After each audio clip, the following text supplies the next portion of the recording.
So, without further ado, I'd like to bring on James Cartlidge to talk about an upcoming book called The Rise of the Roguelite Inside a Gaming Phenomena. It's forthcoming from Taylor and Francis, CRC Press. It's an edited collection of scholarly essays exploring roguelike games from a variety of disciplinary perspectives, including game design, narrative studies, philosophy, sociology, gender studies, and queer studies. It's going to come out around Christmas, but I'm sure James will talk about that. And I do think that it is, of course, right up the alley of the types of things we're interested about here.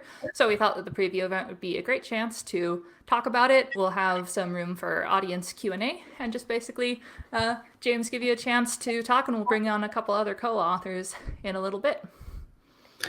Yeah, thank you so much for the very kind introduction and for the opportunity. It's really nice to be with you all, and I'm really pleased to be joined by a couple of my fellow authors with the book. That'll be really nice to hear from them. So yeah, I mean, you basically covered it all already. So this is a book about roguelite video games.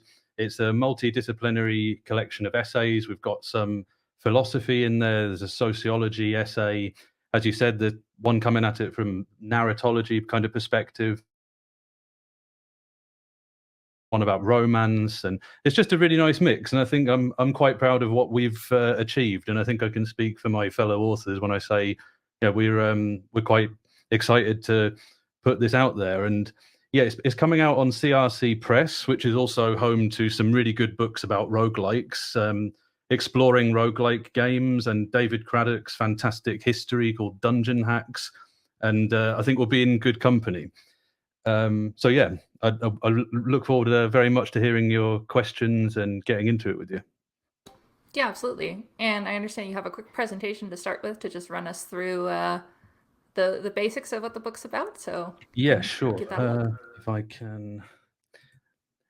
Yeah, so I feel like I should just introduce myself very briefly.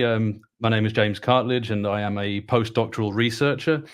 I actually have a PhD in philosophy. I'm not a game designer or anything. I have no clue about how to go about designing games, but I spend a lot of time analysing them from the perspective of philosophy and psychology, and what Ian Bogost famously called procedural rhetoric.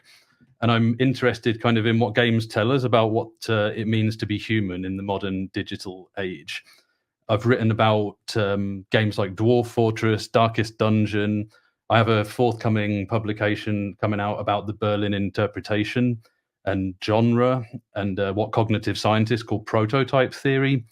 But the book I'm here to discuss is about these types of games, and what I've often referred to by fans, critics, and commentators as roguelites. And I kind of covered that already. Yes, it is due to be out around Christmas. I have to have the manuscript with the publisher in about 2 weeks' time, so it's all a bit, getting a bit tense, but I think we'll get there. And it should be out by December, or certainly by Christmas. And I thought I could just leave the contents page there for now. But like, as I said, we start off with kind of this really nice chapter about the Curious Expedition, which talks about it from a purely design perspective. And then we move into a more general kind of chapter about the principles of roguelite design. And we kind of go from there, really. But I think it's, as you can see, it's quite a good mix. But I'm happy to get straight onto the questions if that's what you'd like to do. But yeah, thanks very much for the opportunity. Yeah, no, it's exciting, and I think it's a cool opportunity to talk about here because we bring on a lot of developers and we bring in academics, but usually more like we have AI researchers and kind of like very comp sci type academics. I think, and we have people talking about like theater in an academic sense, but I think that the more game studies approach is something that we haven't had a lot of at Roguelike Celebration, and that I'm not aware of a ton of that. So yeah, I guess I'm just curious too, like you mentioned a few things in this vein, but bringing together this set of co-authors and kind of pulling this together, like, is this is there not a lot out there in terms of the roguelites? How did you kind of assemble this rogues gallery of people who are also willing to talk about game studies and roguelikes like this? Well, I kind of got into roguelikes about 3 years ago. Once I'd finished my PhD, I just got back really into gaming, and I was trying to find like stuff that my PC would run because it's terrible. And I kept getting pointed to roguelikes, and I just I got really fascinated by them, and I started reading what research there was available about them. And there's not a ton. There's not very much, especially in like academic articles and stuff, academic journals. I mean, there's not a huge amount. There's the odd paper here and there. There's a really good one by one of the contributors to this volume, Marc Johnson, about ASCII graphics and kind of how the semiotics of ASCII graphics, I think is kind of what it is. And there's another one somewhere about terror management theory and permadeath, and this idea that kind of roguelikes reflect the human confrontation with death quite authentically in comparison to a lot of AAA games where you just die and restart and die and restart. So I thought there was some really interesting stuff, but they're definitely underexplored in the academic literature, I think. There's some books about roguelikes on CRC Press, and I think there's another one on there that I didn't mention about how roguelikes are designed. But there's not a huge amount in the academic literature. So I think we're filling a bit of a gap here, or contributing to filling a bit of a gap here. Yeah, and that's interesting given just that, roguelikes have a pretty long history within genres of games, and also ties to academia in terms of games like Rogues utilizing, university computer resources to create and distribute the early roguelikes. So yeah, it's kind of interesting that there hasn't been more of a discussion there. And yeah, I'm familiar too. I know that retro game archaeology is also a newer discipline in the academic sense, and that there's definitely some roguelike related stuff and some Dwarf Fortress stuff in that field. But again, not quite the same as the types of stuff that you have going on here. No, I think I think there's some games that we've written about here that haven't really had any academic attention done to them at all. Certainly the Curious Expedition and Boyfriend Dungeon. I think I've read Noita mentioned a couple of times, but not really dealt with as a game itself. So yeah, I think we've done quite well here in that respect. And there's some stuff about Vampire Survivors type games, especially now, because they kind of kickstarted a whole subgenre of their own.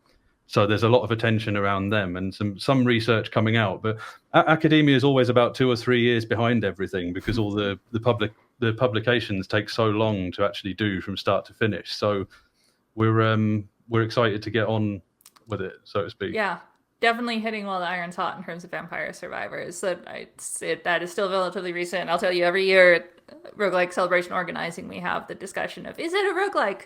Is it a subgenre within roguelikes? Is it a cousin genre? We're still not sure, but certainly there's something there. So yeah, I think that's really interesting. And and I'll just remind the audience, actually, I didn't spiel this before. If you're in the theater, you can click the write a question button. You can put questions on there. Oh, and I see some people have been doing it already, which is fantastic. But before I get into too many of the audience questions, I want to bring on, we actually have some of the other co-authors here with us, which is a great segue. You mentioned Boyfriend Dungeon, and we do have Christine Tomlinson, who is the contributor to that chapter, who we can bring on. I think we'll just bring on everybody, and then we'll do some intros and then do this panel style. So also bringing on Marc Dolgin, who is another contributor. So yeah, if we want to go around, I guess, Christine, if you want to go first and just talk a little bit about yourself and your chapter, that'd be great.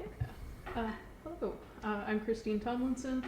I am an assistant professor of games and esports at the Arizona State University. I do a lot of research on a lot of different kinds of video games. I've also worked a little bit in industry. I was the UX UI lead for the user research team at Activision. So I have a little bit of both spaces going on there.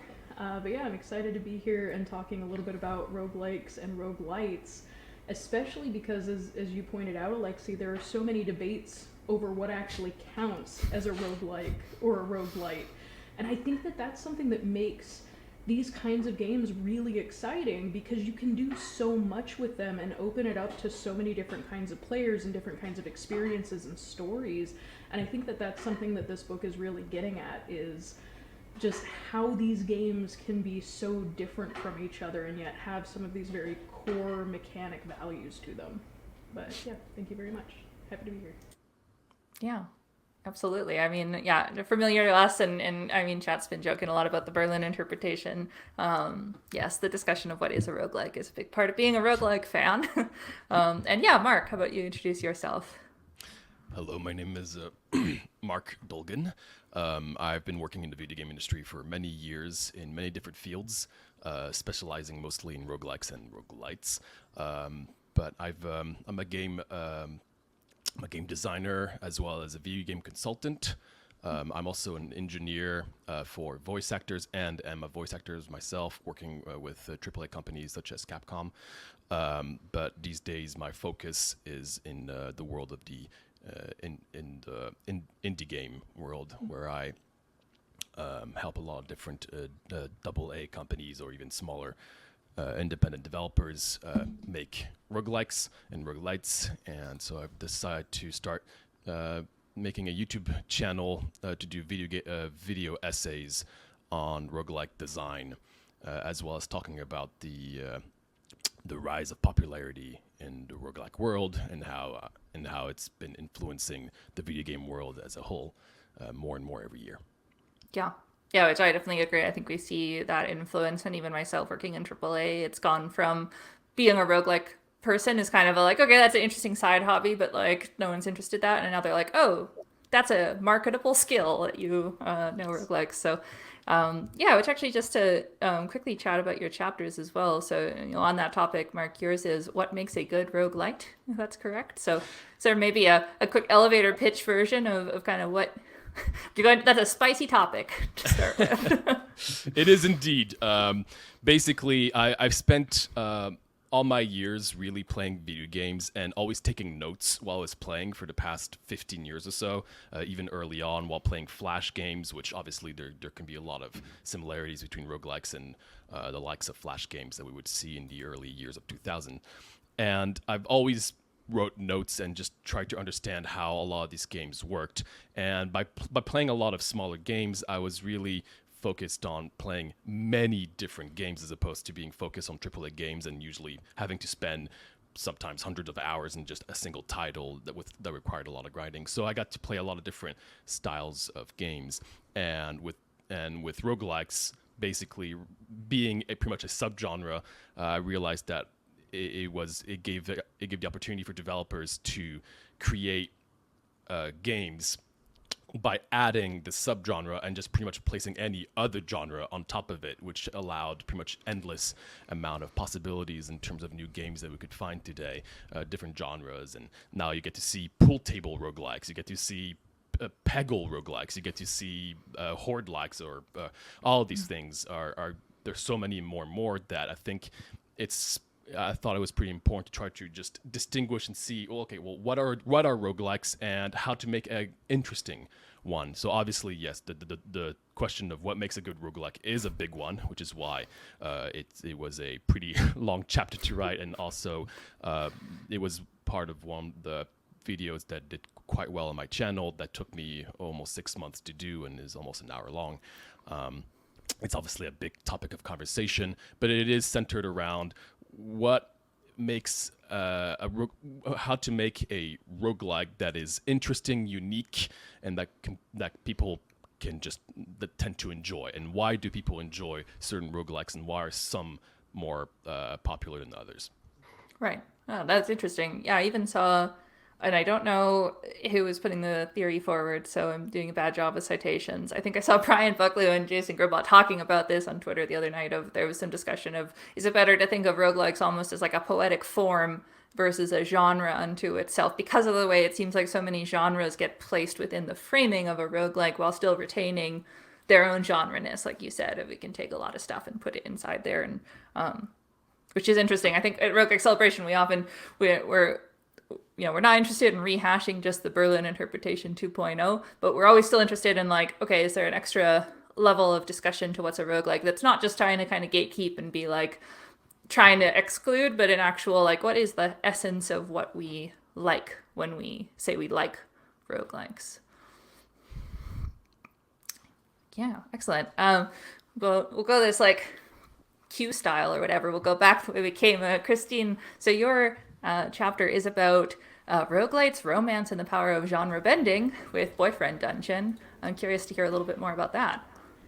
Yeah, so I do a lot of research on romance and why players like it and how they engage with it, mostly in role-playing games.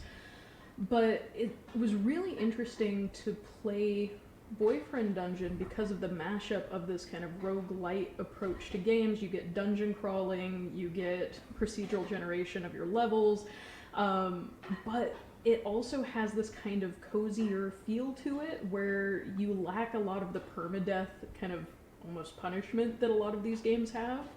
And there's also this dating sim side to it, where both of these things are interconnected with each other. They're integrally related to one another. Leveling one up means leveling the other up as you date these characters or hang out with them.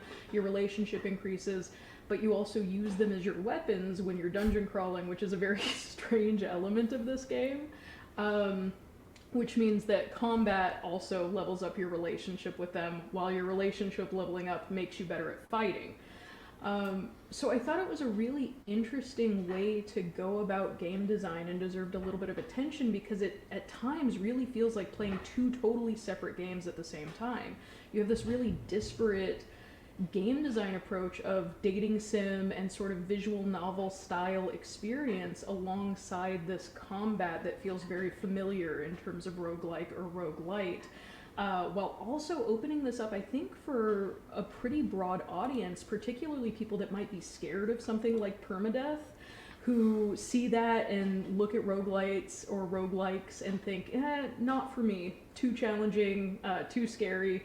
But I think that this kind of genre mashup opens the door up for more people to explore this genre, sort of being exposed to it without that scariness and thinking, oh, I might want to check out more games like this because I actually really like this combat. I really like that I get all of these new experiences every time I go into the dungeon. So that's really what my chapter focuses on, is this intersection of two very different experiences that I think makes it so that more people can enjoy roguelikes or roguelites. Yeah, that's really interesting because I think a lot about how Hades, I feel like, was a big success and a big push on the whole tone of roguelikes. And I think that by pulling in a lot more of the narrative and the characters and just like the world building and the aesthetic, like the visuals are very beautiful, everything's very cohesive and feels like a world. And yeah, it's like character driven, there is romance. Feels like that did bring people in, even though that is like a pretty difficult roguelite. It's got all the combos, like everything about the way that the kind of mechanical gameplay works feels like many other roguelites at the time. But I do think that there's kind of that extra expanding, and I wonder too, is that something that you also think of, and do you think it had that similar effect of bringing people in for those elements, and then maybe they're like, oh, maybe I should play Dead Cells, like maybe I should play, something else in that roguelite space. Yeah, I think Hades definitely had a huge impact as well. I think if we're thinking about kind of tiered experiences, Boyfriend Dungeon is sort of below, as you mentioned, Hades in terms of the challenge, in terms of reflecting a lot of the things that we think of as core mechanics in roguelikes. So I think for more experienced players, Hades was probably more of a stepping stone for that kind of experience. With players that have way less experience with this type of game, or even with games that have combat in general, I think Boyfriend Dungeon is a really good kind of entry to this kind of game, into things with combat, and to challenging oneself a little bit more in ways that are less intimidating initially. But yeah, Hades had a huge impact on players as well, and we have obviously a chapter on Hades in the book, which is very exciting. But I think that your point is an important one, that we do have more of these games emerging that are playing with these genres and mashing things together in ways that are really unique and really interesting, and do offer players new experiences. Yeah, excellent. All right, and like hopping back around, because James, you are the organizer of this book, the collector of this kind of anthology, but also have a chapter of your own about Foucault. And vampire survivors? Please tell me more. With pleasure. I basically, my chapter is about vampire survivors and Brotato. And I take these as being kind of, in my opinion, two of the best examples of that type of game, because of how they engage with power. And like, I think everyone knows that feeling when you play a roguelite. One of the best feelings you can get is when you hit on a powerful synergy, and you kind of, you think, is this thing going to work if I put this thing here, or I make this combination, and then it absolutely comes off and you just absolutely destroy everything. And you feel like you've broken the game somehow. And I thought that was quite reflective of something that Foucault says in his philosophy, basically. Like Foucault was all about power. And he basically made the argument that he's most well known for is that power is everywhere in the social field. Like you can't really escape it. It's not just something that the government or the army has. It's everywhere you go. But one of the lesser known things he said is that powerful elements between things can synergize with each other. And he didn't use the word synergized, but if you read the theory, that is what he's talking about. He sort of makes the point that different things, different relations of power, when they work together, they can have a combined power that's greater than the sum of their parts working separately. And I just think that's something that those types of games latch onto really forcefully, I think. And it's I think that's partly what makes them so exciting, those exhilarating moments when you find powerful synergies. And it's, so I kind of made the argument that it's through its procedural rhetoric, if you like, it kind of conveys something about Foucault's philosophy to players, even if that's not really what it was intending to do. I mean, I would love to find out if that was true, both in the sense of if Foucault was thinking about like epic combos, or if Vampire Survivors, like I like to think so. Yeah, I was reading their Foucault. Yeah, that's really interesting. Do you think that there is, by making that connection, an opportunity to bring some of the way that Foucault thinks about those ideas into roguelike design, or is it that playing Vampire Survivors might give you a lens to better, like an analogy to understand that element of Foucault? Like, is there some crossover and some like next steps, or is it more just talking about kind of this interesting convergent line of thought? I mean, I think that's a theme that runs through a lot of philosophical work on gaming, and especially when you talk about things like ethics and fields of philosophy like that. Whenever they do engage with games, one of the main things they think about is their educational potential, or the potential to make us better people somehow. I mean, that's one of the things that art does, I think. It is a big conviction in a lot of philosophy that the main point of art is to make us better people somehow and to train us to live better lives, sort of thing.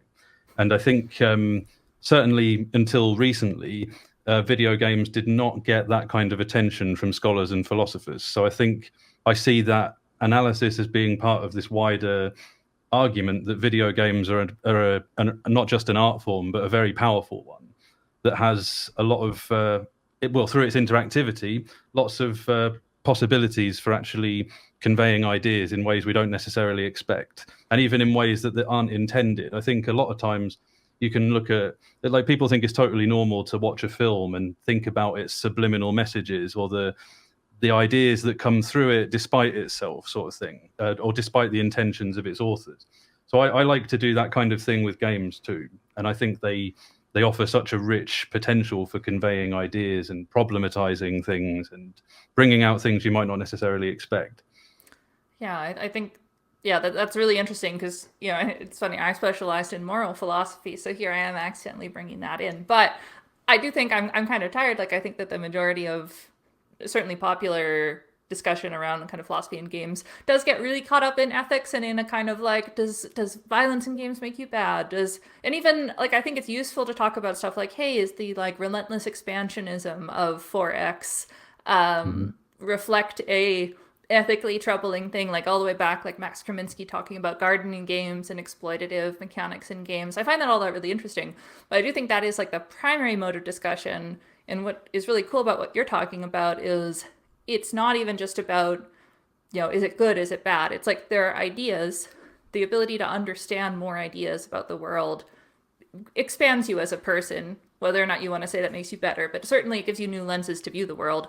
Games have an ability to help you understand ideas, whether those ideas, we want to call them good or bad. They just are ideas, and by understanding them, you have one more tool to try and think about the world. So I do think that is really interesting, and that is a lens that I see less often, of being able to just discuss that. I think I saw, it might have been Everest Pipkin, someone did trying to use Snake, the game, to convey Greek myth. People are nodding. They know what I'm talking about. Correct me if that's not who did it. But conveying stories from, I think the Sisyphean, like different kind of Greek stuff through the mechanics of Snake, which is just a cool idea, like translation. Yeah, I'm not aware of that. Yeah, Marc, particularly. did you know what I'm talking about? Or does it just sound cool? No, I have heard of it, but I don't know the details of it. I was hoping to hear more from you because I've heard this fairly recently, actually.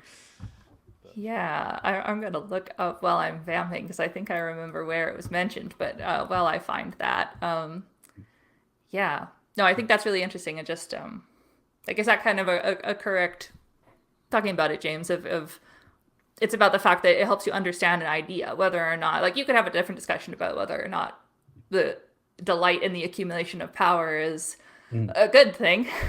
But whether or not it is, understanding methods of power is its own a separate discussion, really. No, absolutely. I mean, the amount of yeah, I think you're right when you say that a lot of academic discussions about ethics in games do tend to get focused on the violence question quite a lot, and that kind of obscures a lot of other ethical issues that you could raise and raise in different ways. I mean, on the point of 4X and it grand strategy and expansions and stuff, I don't know if you're aware that a game came out recently. I can't remember the name of the person who made it, but it's called Civilization. And it's like a post-colonial critique of the Civilization games. And you play as two students that are putting together a book report about history.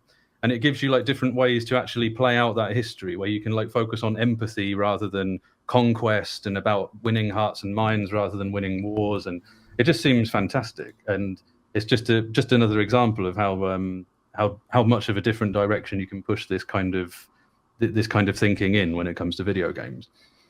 Yeah, absolutely. I found it. It was Pip and Bar who put together a game. I'll share a link to it in the chat, which then we can embed in this video later. But yeah, which actually Tanya Short is the person who told me about it. This is all just the small world of proc-gen games. Well, excellent. I think, yeah, opening things up to audience questions and kind of roundtable discussion, everyone able to chip in. I'll start with just a super easy question from chat, which is your thoughts about what it means to be human. Gets a real philosophy. But specifically, I think, maybe riffing off of, you talked about how there's some thoughts of like death and what roguelikes have to tell us about death, and Right. games thinking about that. Like, is there anything in that big realm of kind of the real big question pictures from roguelikes and what they teach us? Well, I almost wrote a chapter about death for the book, and I ended up changing my mind for one reason or another. But the point was going to be basically that in most, I mean, the majority of like AAA games, death basically means nothing because it has no consequence. Because you can just keep trying and trying and trying, and then you repeat and you restart at the next checkpoint, and it can take on a narrative sense. But if you're talking about how it actually structures the gameplay, and if it's reflecting something about the human experience, a lot of games don't really approach death in a very deep way. And one thing that I think the mechanic of permadeath does is it brings games closer to an authentic confrontation with human morality.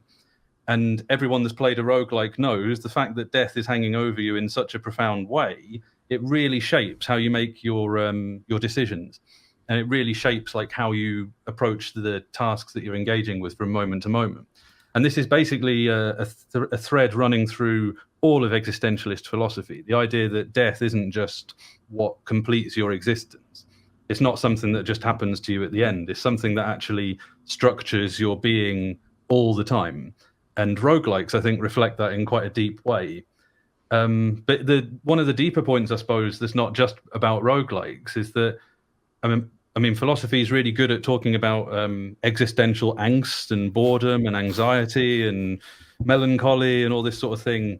And, that's the most famous part of existentialism and things like that. But one of the things that maybe doesn't get talked about enough throughout the history of philosophy is what we do in response to this anxiety and this boredom and this thing.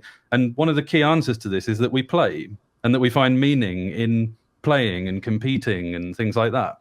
So there are people in game studies who are making the argument actually that it should be renamed play studies, because that's really what's important about what we're studying, rather than the fact that this sometimes happens in the form of games. It's the idea that we play, and this is a structural, really important structural part of what it is to be human. It's not a secondary concern. Every culture plays. Every culture has things that they find meaningful that are about play, whether it's games or sports or anything that revolves around the notion of play. So I think that's really the central concern when it comes to philosophy. Right. Yeah. And I mean, like we were just talking about ways, obviously roguelikes get a lot of focus on death because I think that's a notable thing within that genre, but just generally of like, how do we understand really big ideas and existential ideas often like through art, through ways to metaphorize, and games let you do that in a way that you're also engaged with it and kind of interacting back and forth with it, which I think is really interesting. Marc, Christine, any thoughts on existential roguelike? In terms of like the overarching question outside of video games, I guess that is quite the conversation. One thing I will add, I guess, is something that's quite interesting to look in terms of roguelikes in its developing years is obviously originally there wasn't much of a reason for it to start over. It was just, well, that's just how the mechanics of the games are, and there wasn't too much thought put into it. But more and more we are seeing more roguelikes and roguelites really trying to put more of a focus on the reasons behind the character's death. Whether you look at Cobalt Core or even Hades, these, like a lot of games these days, try to just have some sort of a reason as to why the player is restarting. And what this ends up happening is it makes a lot of roguelikes be more and more have more and more importance within the lore and the actual story, which is something that wasn't really much of a focus a few years ago when where action roguelikes were starting to get more and more popular. There wasn't as much of a priority in making sure that the game could be immersive within its story. But I'm feeling like we're seeing this happen more, especially thanks to Hades. I think developers are starting to realize that there can be a great story that is linked to this subgenre outside of just having it be there for gameplay. And from what I've seen and from my experience, I feel like developers are trying to push the idea that starting over is okay, even if you end up dying, even if you have to lose absolutely everything, you just come back and try again. And I think a game that does that very well is a smaller roguelite that I've been working very hard on the video currently, called The Void Rains Upon Her Heart.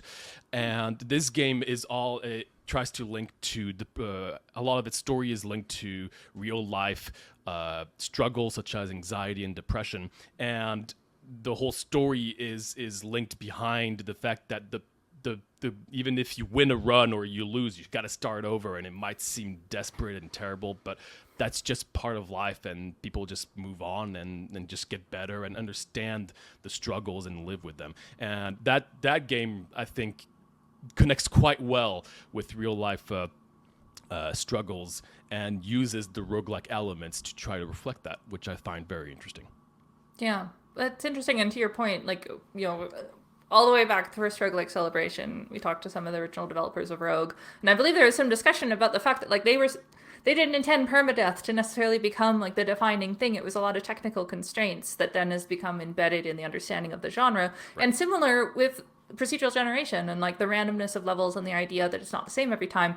That was more a technical constraint of like, we can't store our levels, we have to generate them. If they could have hand-built levels, they probably would have. But now it's become common. And I think to your point too, for a long time, that's just how it was, and you didn't really think about the fact. But now there is that urge to justify of like, okay, why in this game is this dungeon different every time? And you have to come up with some of like, oh, there's like a mad mage who's moving the dungeon around, and that's why it's different. Or like, oh, there's a mist that's seeping through, and the mist is restructuring things. And that puts more of a focus too on like, now instead of just being like, oh, this kind of hits on the same stuff as like Borges or something by accident. Now it's like, no, they're literally talking about the same ideas in their world building because of this need almost to justify why do we have this infinite library of Babel situation. And so I wonder if there's something to that too, of now these games almost, whether they mean to or not, having to think about the nature of like the monkeys on the typewriter, all these big questions that come from like procedural generation, and what does it mean to get meaning from randomness and to have, confront infinity. That's also very interesting. I've realized more and more that there's two very distinct vibes, or like I don't know how to say in English, but just styles to roguelikes these days. The ones that that are centered around comedy and ones that are a little bit more serious. And the benefit of having a lot of comedic roguelikes is that you don't have to worry too much about having to explain things if everything is not super serious. Even some of the biggest roguelikes ever don't have the deepest like lore or like explanation as to what's going on. But if there's humor put into it and you don't really take things very seriously, then players don't really have to worry too much about lore. But the moment you make a game a little bit more serious, then people want to get immersed and want to have reasons and potentially want to explain, why am I starting over? Is it just because it's a video game and, I got to start over? Or is there a reason? And so I think it's interesting to see both approaches, because I think there really is two different clans in terms of the immersion of a game, whether they want to try to actually explain why everything is occurring, or it's just a video game, have fun, And I find that to be interesting to see it progress more and more. Basically, I think there's more and more serious roguelikes occurring now that people realize that they can make a good, like, engaging, interesting story within a game that was just kind of like, a random indie subgenre. Yeah, no, I think that's a good point, and that we see two things that blend them a little bit, like people in chat picking up on, I got really into Dungeon Meshi, Delicious in Dungeon, as many people have. I think there's a lot of roguelike ties there, but I think that's one that, like, vague tonal spoilers, starts out funny and gets quite serious while still having the funny in there. But I think that, like, it gets you into some of these really bigger questions about things like death by starting out by being a funny show about people cooking monsters. So yeah, the tone does a lot there. Yeah, Christine, do you have anything you want to contribute to the broad topic? Yeah, I think my answer is sort of at the intersection of what both James and Marc said. I was originally going to go with the play thing. Play makes us human. But we also, and I know not every video game has this or does this, but people really love stories. We've been telling stories forever. So having the opportunity to explore or experience or become part of a story, I think, is really alluring, which might be part of the reason that we're seeing more of these kind of serious, as Marc said, roguelikes and roguelites, to give people that kind of experience with their game. But I think that it's also really individual. Like, everyone is going to be looking for a different type of experience or a different thing that they can get out of a video game, whether that's a roguelike or another type of game. And I think that's also why we're seeing such a proliferation in genre mashups or things that people are doing experimentally with different kinds of games, because some people do want the challenge and some people don't really care about the story and they just want to increase their skills and prove that they can overcome something, or as I've had some players put it, prove that they can kind of beat the developer and that they're better than the developer and they can achieve finishing a video game. Whereas some people just kind of want to relax. They just want to have fun. They just want to experience different characters and their stories and how they as a character can fit into those stories and kind of expand these worlds through whatever agency they have as players. So I think that there's a lot that makes us human, and part of that is just wanting play, wanting stories, wanting to be able to be creative, and wanting to, in some ways, prove ourselves. Yeah, I think that's really interesting, and that, something you said there about becoming part of the story, and, I think that there's the ways that games let you do that. Like, that's my history getting into being a game developer, was playing a game with romance, actually playing Knights of the Old Republic, being an avid reader, having the moment of romance happening, being very caught up in this. I was like 13. And then getting to a moment where I had to, like, betray my romance option or betray the values that my character was supposed to hold dear. And I was like, I have to decide that sitting here on this couch. And, like, that gave it this whole feeling that, I was like, wow, I've read so many novels and I've never felt quite like this.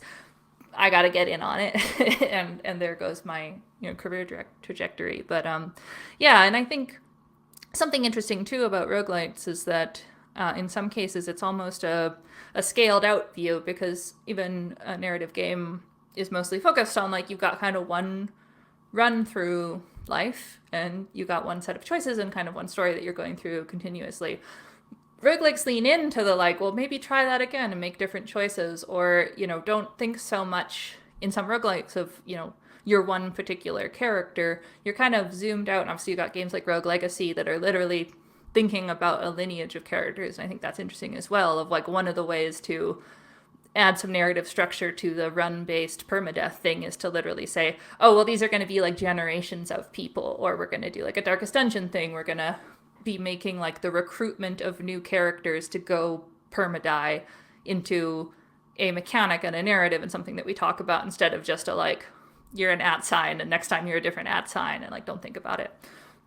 I think that's maybe interesting as well, is that it lets you kind of examine many different perspectives, or kind of put yourself into the head of a bunch of different characters, or think in a like lineage in a bigger way than, you know, a singular player going through a story. All right. See, that was a good question because it was a big question, but one, hopefully I think shorter one, because we're heading up on time soon, is just a question about what mediums your kind of books and your games cover. Like, are you just looking at digital, like video games? Is there any inspiration from other things like board games? Like interactive theater comes up a lot when talking about roguelikes because of, I think, the like improv and systemicness. But yeah, like any inspirations coming up there?